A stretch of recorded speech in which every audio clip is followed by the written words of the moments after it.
జై శ్రీరామ్ నినాదాలతో ఎప్పటి నుంచో మారుమోగుతుంది.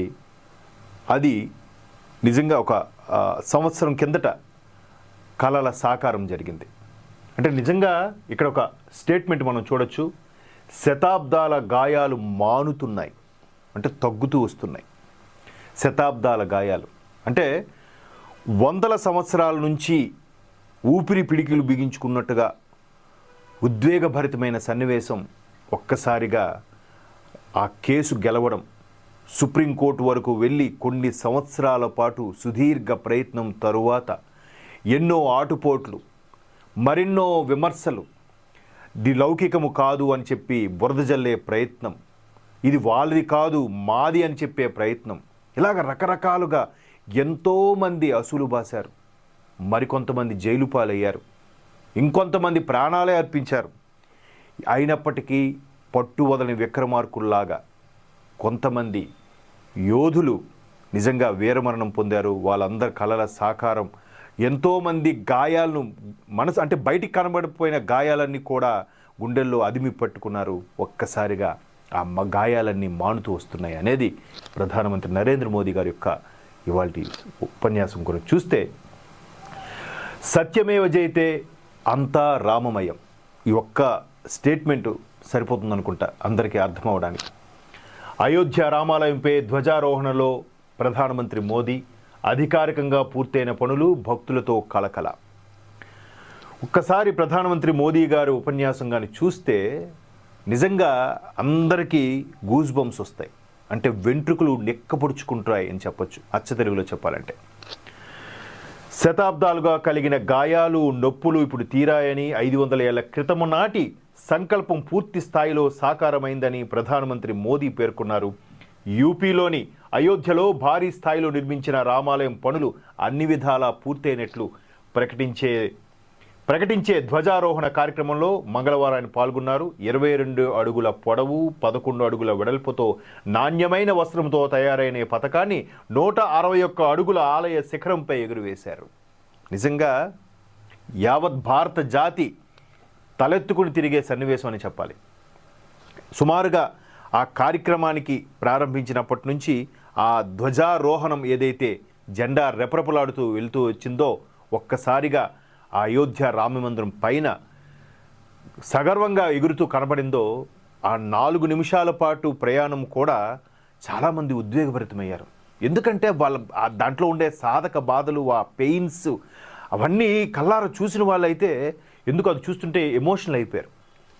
సో ప్రధానమంత్రి మోదీ గారు కూడా ఆ జెండా ధ్వజారోహణం అవుతున్నంతసేపు కూడా ఒక రకమైన ఉద్వేగం భరితంగా కనిపించారనే చెప్పాలి. ఆద్యంతం అలాగ వీక్షిస్తూ కనురెప్పేయకుండా కూడా చూశారు. ఎందుకంటే ఎప్పుడో కూలగొట్టారు, ఎందుకు కూలగొట్టారో తెలియదు. అదొక పైశాచిక ఆనందమా, మరొకటి కారణమా తెలియదు. చాలా చాలా చాలా ఎంతో సంపద కొల్లగొట్టారు, ఎన్నో దేవాలయాలు కొల్లగొట్టారు. మనుషుల ప్రాణాలను అయితే ఇంకా కోళ్ళు మేకల కన్నా హీనంగా చూశారు. బానిసల బతుకులు, వీటన్నిటిని మించి ఒక్కసారిగా ఆ పరిపాలన, మతము రుద్దే ప్రయత్నము, దానికి మన పాఠ్యపుస్తకాల్లో గొప్పగా వాళ్ళ గురించి చెప్పడము. అసలు చాలామందికి లాస్ట్ ఇయర్ రిలీజ్ అయిన ఒక సినిమా వచ్చింది, మణిరత్నం గారి సినిమా, పొన్నియిన్ సెల్వన్ 1, పొన్నియిన్ సెల్వన్ 2 అని. పొన్నియిన్ సెల్వన్ ఎవరికైనా తెలుసా? ఎంతమందికి తెలుసు? నిజంగా చోళులు, పల్లవులు వీళ్ళందరూ గుప్తులు ఎంత చక్కగా భారతదేశాన్ని పరిపాలిస్తే వీళ్ళ చరిత్ర ఒక సింగిల్ పేజీ, సింగిల్ పేరా. దుర్మార్గులు పరిపాలిస్తే వాడు కొడుకు, వాడు మనవడు ఓ మొత్తం స్టోరీ అంతా వాళ్ళు ఏదో పెద్ద మంచిగా అందరినీ చూడడానికి ఒక మంచి మతాన్ని పెట్టాడని చెప్పి పాజిటివ్గా రాసి ఎంత ఉద్బోధ చేసి ఎక్కించేశారంటే ఇంకా మరి అంటే ఆ మూలాలోకి వెళ్తే నిజంగా ఎమోషనల్ అయిపోతాం ఎవరు కూడా. సో నిజంగా కొన్ని ప్రభుత్వాలు అందుకే వస్తాయేమో, అందుకే భారతమాత నాగరికత కానీ, భరతమాత సంస్కృతి కానీ కొన్ని వేల వందల ఏళ్ళు గడిచినా కూడా ఎవ్వడు ఏమీ చేయలేకపోయాడు. గ్రీకు లేదంటే ఇంకే నాగరికత అవన్నీ దాన్ని ఏమంటారు మెసొపొటేమియా, ఇవన్నీ కూడా మెల్లమెల్లగా అంతరించుతూ వచ్చాయి. కానీ ఈ భారత సంస్కృతి ఎందుకు అంతరించట్లేదు? అది భరతమాత గొప్పతనం. సో అటువంటి భరతమాత గొప్పతనాన్ని ఎప్పుడు ఎవడు కాలగర్భంలో కలిపేయాలని ప్రయత్నించినా కరెక్ట్ టైంలో శంబలా నగరం నుంచి లేదా సిద్ధాశ్రమం నుంచి ఎవరో ఒక సిద్ధపురుషుడు వచ్చి భరతమాతని తడు కడుపులో పెట్టుకొని చూసుకునే సిద్ధపురుషుడు ఏదో ఒక మనుష్య రూపంలో తీసుకొని వస్తాడట. మేబీ ఆ మనుష్య రూపం ఇదేనేమో.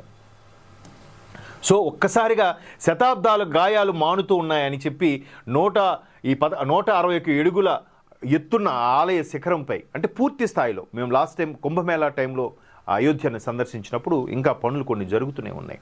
దానికి పూర్తి స్థాయి భద్రత కూడా లేదు ఆ టైంలో. కానీ ఎంతమంది లాయర్లు, ఎంతమంది సన్యాసులు, ఎంతమంది యోగులు, ఎంతమంది వాళ్ళ జీవితకాలం పాటు ప్రయత్నించి అది సాధించుకున్నారు.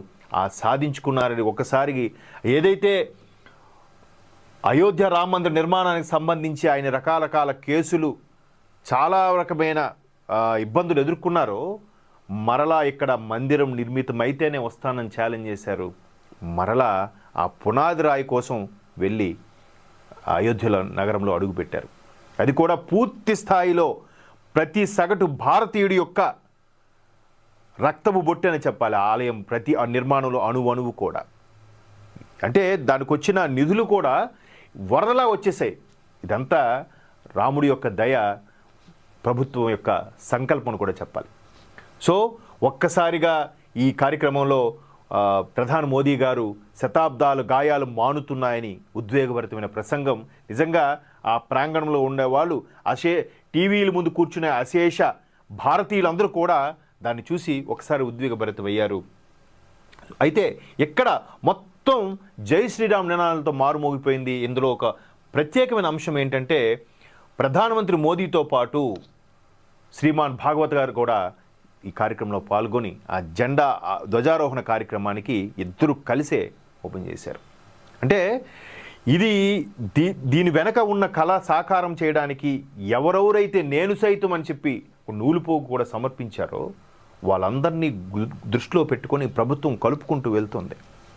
మోహన్ భాగవత్ గారు వచ్చి కూడా ఇద్దరు కలిసి దాన్ని ఆవిష్కృతం చేశారు. నిజంగా అంటే అయోధ్య రామ మందిరం ఆ కేసు సాధించుకోవడమే అసలు ఎన్నో ఏళ్ల కళ సాకారం ఎంత ఆనందాన్ని కలిగించిందో చెప్పలేం. తరువాత ఆ పునాది రాయి వేసినప్పుడు కానీ అయోధ్య రామ మందిరాన్ని, ఆ రాముడు మందిరాన్ని కరెక్ట్గా అంత, అంటే ఆ విగ్రహం రూపం కూడా మనం మాటల్లో చెప్పలేం. అంత బుజ్జిగా బాలరాముడుగా, అక్కడ రాముడు జన్మించే స్థలం కాబట్టి బాలరాముడుగా ఆ విధమైన ఆవిష్కృతం చేయడం నిజంగా అద్భుతం అనిపించింది.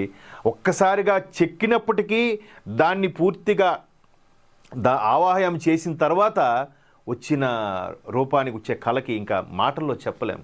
దాని మీద కూడా చాలా విమర్శలు వచ్చాయి. ఇప్పుడేంటి ప్రభుత్వం క్రెడిట్ తీసుకుంటుంది, ఎలక్షన్స్ ముందు పెడితే మొత్తం వాళ్ళకే వెళ్ళిపోతుందని చెప్పి రకరకాల విమర్శలు వచ్చాయి. బట్ టాలరేట్ చేయలేదు గవర్నమెంట్. సో ఆ ముహూర్తం సంబంధించి కూడా చాలామంది ప్రముఖులు చెప్పింది ఏంటంటే, లేదు అక్కడ బాలరాముడిది కాబట్టి ఆ ముహూర్త బలానికి అది సరైనది అని కూడా విమర్శించారు. మొత్తం మీద జై శ్రీరామ్ నినాదంతో మోదీ ప్రసంగం ప్రారంభించారు. ధర్మధ్వజం కేవలం జెండా మాత్రమే కాదు, భారతీయ సాంస్కృతిక పునర్వికాసానికి చిహ్నమని ఉద్ఘాటించారు. ఎగ్జాక్ట్లీ అది కేవలం ఒక ట్రయాంగిల్లో లంబకోణాకృతిలో ఉండే ఒక జెండా మాత్రమే కాదు, దానికి అది ఎంత గొప్పదంటే భారతీయ సంస్కృత పునర్వికాసానికి. నిన్న కూడా ఏదో ఒక ఇంటర్వ్యూలో ఆర్పి పట్నాయక్ గారి ఇంటర్వ్యూలో చూశాను, ఆయన అదే మాట అన్నారు. ఒక 2-3 జనరేషన్లు కొంచెం ఆ సనాతన ధర్మము ఏదైతే ఆ వికాసము, భారత వికాసం ఏదైతే ఉందో అది కొంచెం గాడి తప్పింది. మరలా ఇప్పుడు మేబీ సోషల్ మీడియా పుణ్యమా, ఇటువంటి ప్రభుత్వాల పుణ్యమా అని మరలా మెరలగా గాడిలోకి వచ్చే ప్రయత్నం జరుగుతుంది. అయితే ఇక్కడ ఈ శ్రీరాముడు సూర్యవంశం కావడంతో సూర్యుడి చిహ్నం ఓం, అలాగే రామరాజ్య అధికార వృక్షమైన కోవిదార్ చిహ్నాలు పతాకంపై రూపొందించారు.